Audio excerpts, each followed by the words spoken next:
Vous êtes sur CCTV Français, bonjour à tous, on commence sans plus tarder avec les titres de cette émission.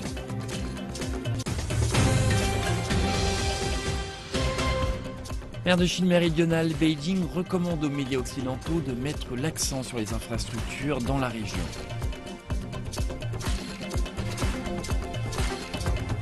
En Turquie, un attentat à la voiture piégée visant un convoi militaire a fait au moins 28 morts et 61 blessés, en plein cœur de la capitale du pays.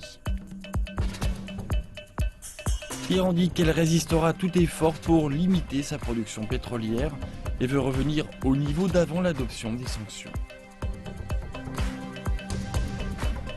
L'Organisation mondiale du commerce donne raison à la Chine sur le dossier de la vente de surplus d'acier en Europe.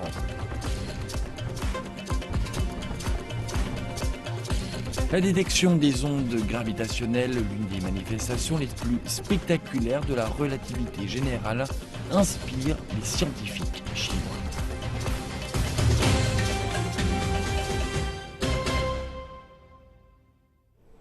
À la une de cette édition, Wang Yi, le chef de la diplomatie chinoise, a réitéré la position de son pays concernant la mer de Chine méridionale.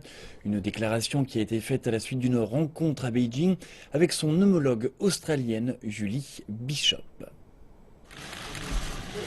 Wang Yi a indiqué que la presse devrait se concentrer davantage sur les efforts de Beijing visant à construire des infrastructures sur les îles de ses territoires marins, plutôt que de relayer les réclamations occidentales sur le déploiement d'un système de missiles à cet endroit. Selon les médias occidentaux, la Chine a déployé un système de missiles de défense sur l'île de Yongqing en mer de Chine méridionale.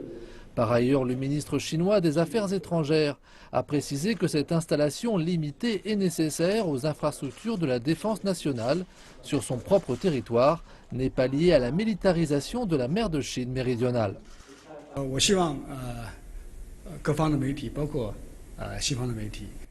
J'espère que les médias, d'où qu'ils soient, y compris ceux des pays occidentaux et d'Australie, porteront leur attention davantage sur les phares que nous avons construits sur certaines des îles que nous utilisons en mer de Chine méridionale.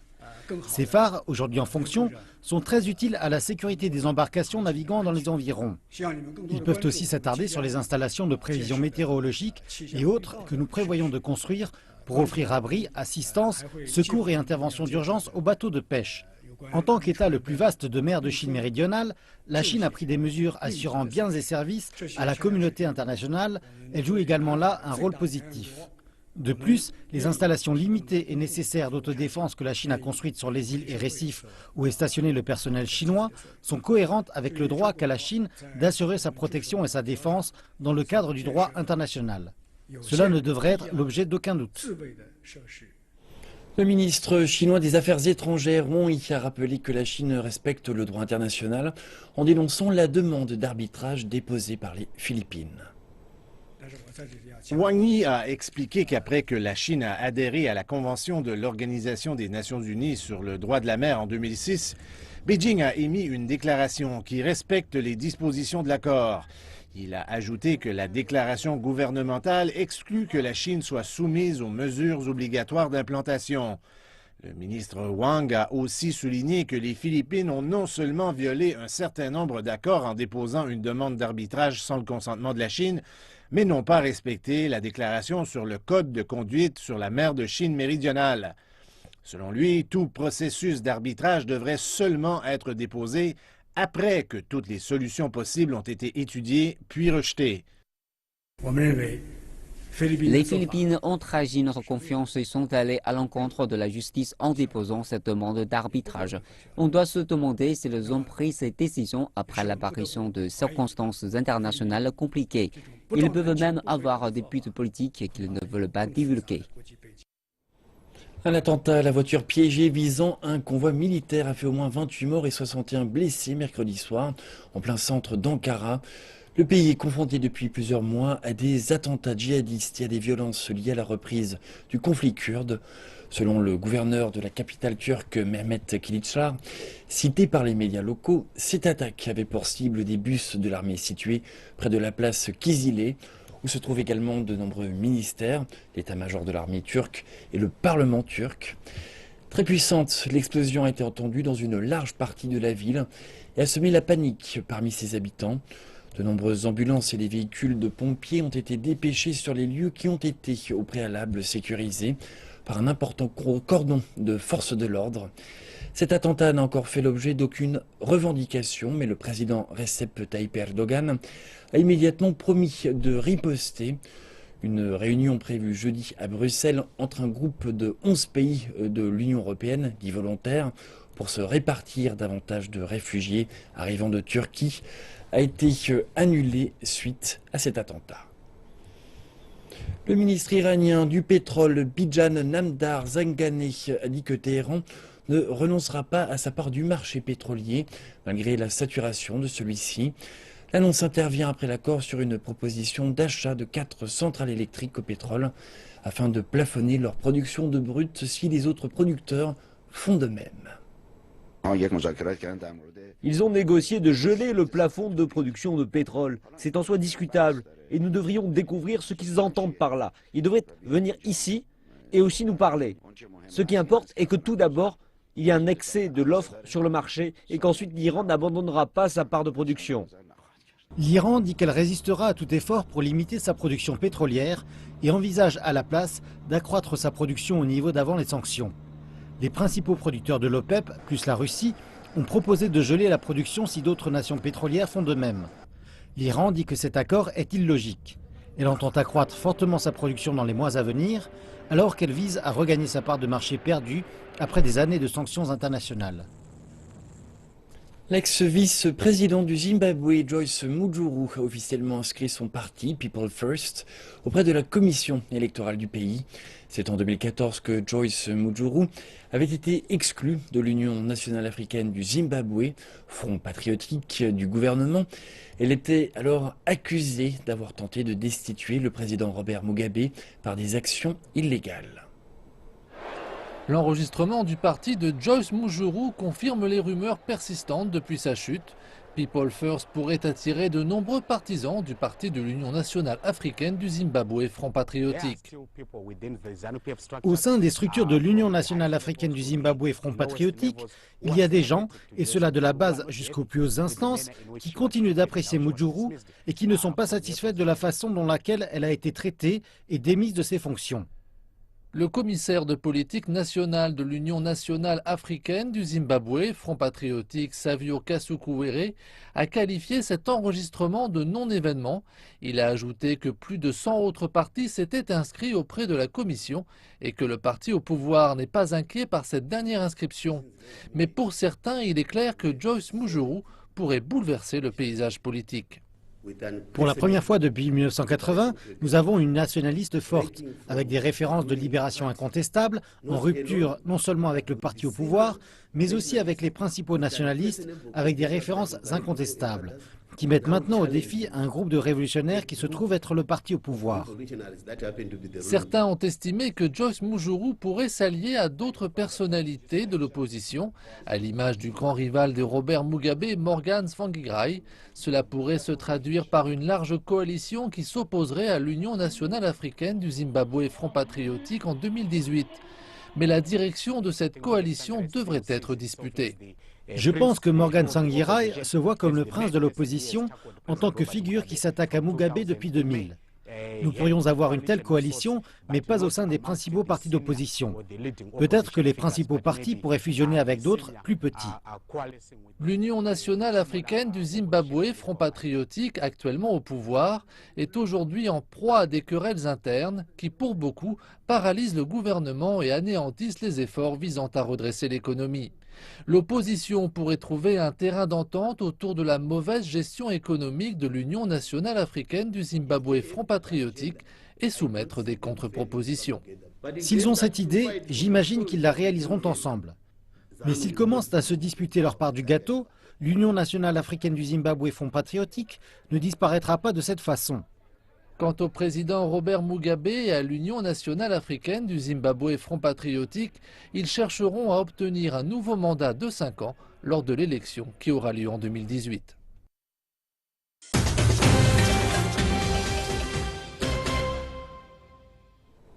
La Commission nationale pour le développement et la réforme a déclaré mercredi que le gouvernement central chinois avait approuvé 55 milliards de yuans d'investissement pour cette année.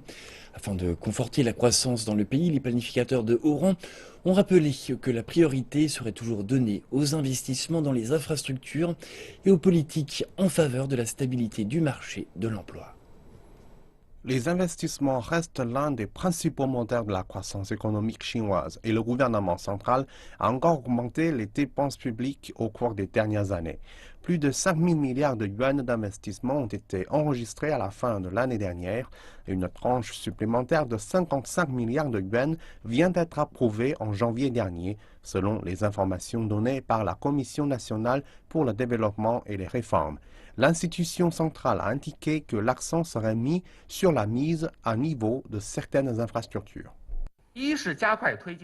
Les projets financés concernent les secteurs de l'eau et de l'énergie. Nous voulons améliorer le niveau de la population et cela passe notamment par des meilleurs réseaux d'approvisionnement, d'énergie et de transport.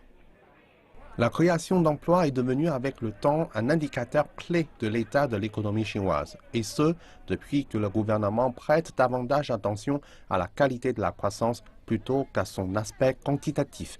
Zhao Chenxin a indiqué que l'économie chinoise avait créé plus de 64 millions d'emplois au cours des 5 dernières années, en raison notamment des efforts de restructuration ayant mis l'accent sur les secteurs des services à haute valeur ajoutée.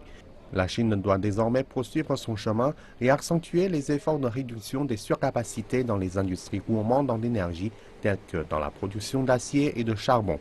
Beaucoup craignent que le pays soit mis sous pression suite à de grandes vagues de licenciements.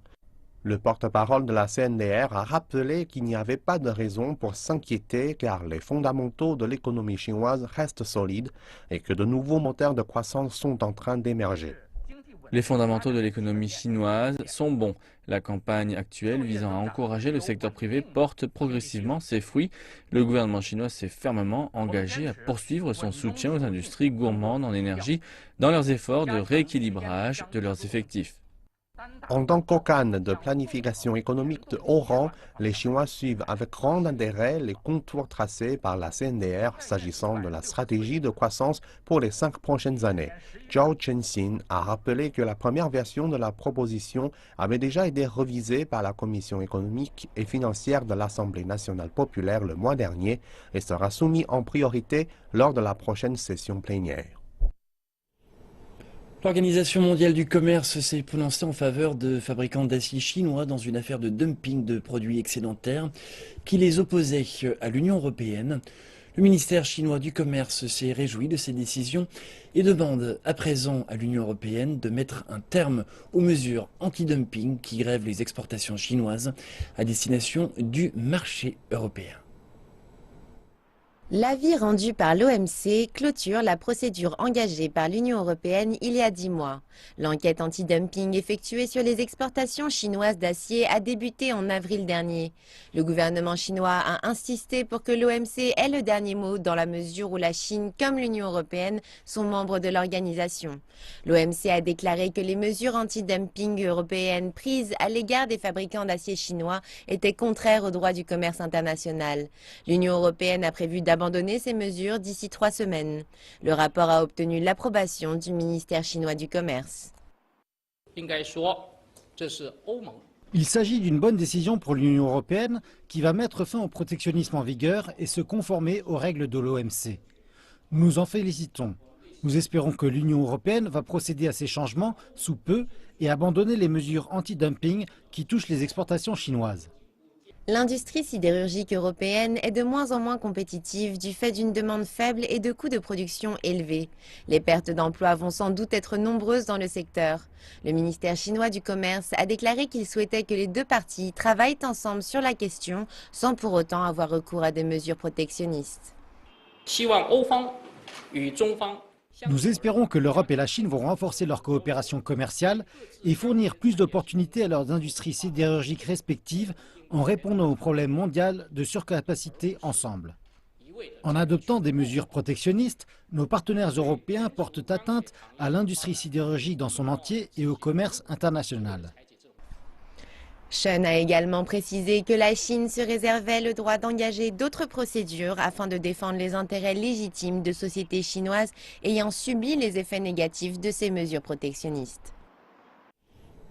Le porte-parole du ministère chinois du Commerce, Chen Tanian, a souligné que la Chine adopte une position d'ouverture face aux pourparlers sur le partenariat transatlantique de commerce et d'investissement, le TTIP.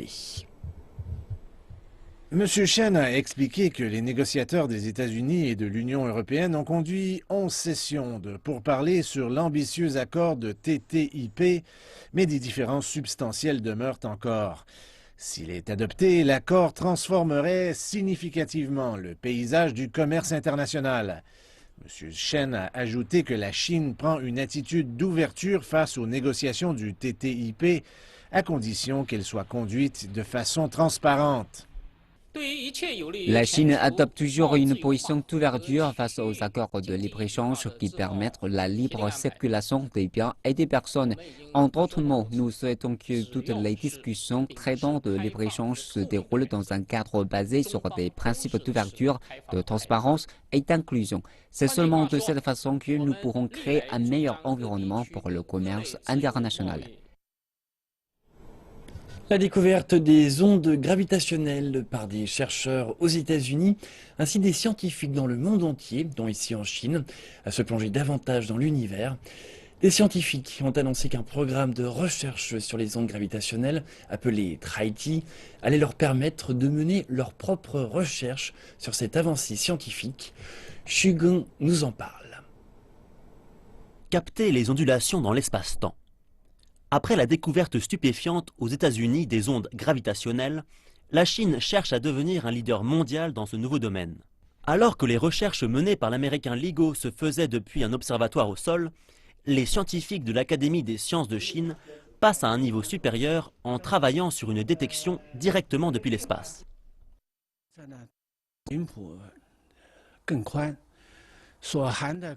Depuis l'espace, on peut détecter un spectre bien plus large qui pourra contenir bien plus de données. Nous pourrons alors mesurer une grande quantité de trous noirs et d'ondes gravitationnelles générées à l'origine par le Big Bang.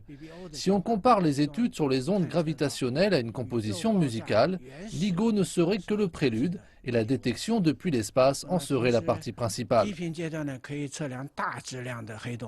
Les ondes gravitationnelles peuvent être utilisées comme un outil pour sonder les confins de l'univers ou même pour trouver ses origines. Si les scientifiques parviennent à intercepter l'information sur la source des ondes, ils pourront utiliser des moyens totalement nouveaux pour étudier les trous noirs et d'autres corps célestes. La Chine va soit prendre part au projet ELISA de l'Agence spatiale européenne pour partager de l'équipement, soit elle enverra dans l'espace son propre satellite de détection des ondes qui s'inscrira dans un projet parallèle à ELISA. Le projet Taiji n'est qu'une partie du grand plan spatial de la Chine. De nombreuses équipes étudient les ondes gravitationnelles avec différentes méthodes et différents objectifs. Si on prend l'analogie musicale des scientifiques concernant les différentes fréquences des ondes gravitationnelles, alors Taiji a pour objectif de détecter la voix haut perché. Le radiotélescope géant dans la province du Guizhou est à l'écoute de la voix moyenne.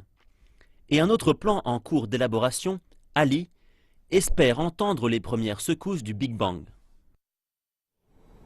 Le Kenya est le deuxième plus grand producteur et consommateur de lait en Afrique subsaharienne. Ce secteur connaît une croissance rapide et contribue pour près de 4% au PIB du pays. La production de lait a doublé au cours de la dernière décennie. Cependant, il y a eu très peu d'amélioration dans les méthodes agricoles au cours des 25 dernières années.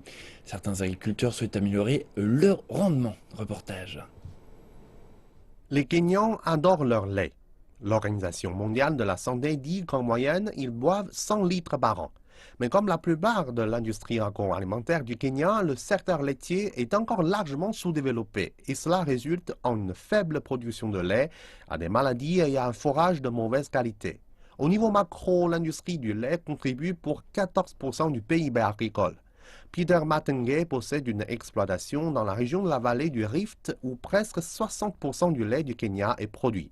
Il se nomme lui-même un exploitant urbain avec ses vaches sur un terrain de 15 par 22 pieds dans la ville de Nakuru. Ces vaches produisent une moyenne de 35 litres de lait par jour car il les relaxe et les divertit avec la télévision et de la musique. La musique et les activités comme la télévision apaisent l'esprit des animaux. Donc ils ne sont pas stressés, ils ont plus de confort. Avant, les vaches produisaient entre 27 et 30 litres de lait par jour. Mais quand j'ai mis en place le système de musique, la production de lait a augmenté. Cela semble inhabituel, mais ce n'est pas une nouvelle idée. Des chercheurs à l'université de Leicester ont découvert que les vaches exposées à de la musique relaxante produisaient 3% de plus de lait. Peter soutient cette méthode. Il dit que sa production de lait a augmenté car en plus de les relaxer, ces vaches profitent d'un bon confort avec des tapis pour dormir et 2 techniciens gardent leurs environnements propres tout le temps. Ils leur donnent aussi du fourrage à haute teneur en protéines 3 fois par jour. Elles commencent à avoir à manger à 6 heures du matin. Après, c'est l'après-midi. Et enfin, à 8 heures le soir, elles ont à manger selon leur poids. Si un animal fait 500 kg, il faut 10% de son poids en nourriture. Donc on lui donne 50 kg de fourrage par jour.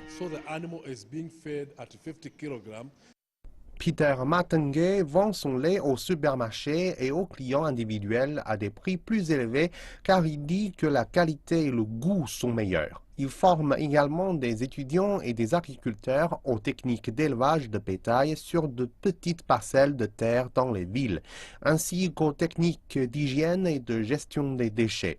Peter utilise ces déchets pour fabriquer du biogaz qu'il vend ensuite à ses voisins.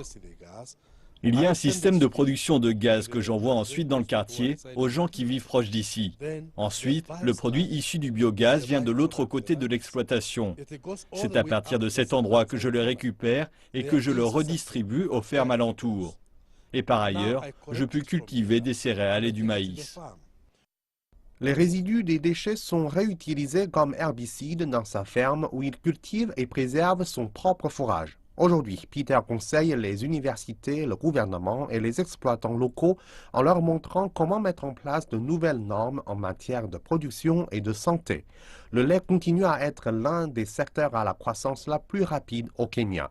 Aujourd'hui, les investisseurs font la queue pour donner de l'argent dans l'industrie laitière du pays avec des millionnaires comme Dangote du Nigeria qui cherche à produire du lait en poudre et d'autres produits laitiers pour les marchés locaux et l'exportation. Les experts pensent que le secteur doublera sa croissance dans les 10 prochaines années, mais uniquement si les exploitants grandissent avec. C'est la fin de cette édition. Merci de votre attention. Je vous retrouve tout à l'heure pour Afrique Info.